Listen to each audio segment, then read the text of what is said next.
నేను ముడుమాల నివాసిని. ఆదాంబి పీర్ సాహెబు నా తల్లిదండ్రులు.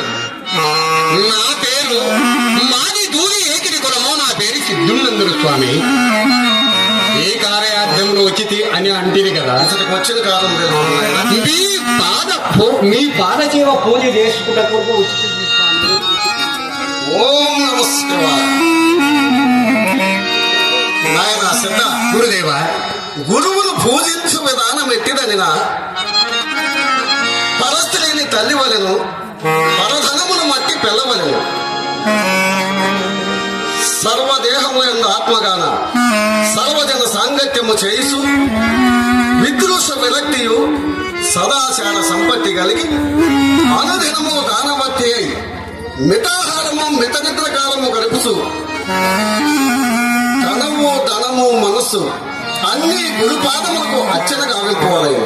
అందుకు నీవేమందువు నాయన? చిత్తము మహాదేవ, చిత్తం అంగీకరించడం. ఓం నమః శివాయ. నాయన సిద్ధ గురుదేవ, ఇప్పుడు నా కుమారులైన గోవిందాచార్యులు పోతులోడాచార్యులు ఇచ్చటకు వచ్చు సమయమైనది. వారు మహాకోపోద్రిక్త మానసులు.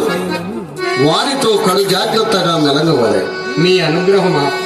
ఓం నమః శివాయ. నాకు పూజ సమయమైంది, నేను పోయి వచ్చాను.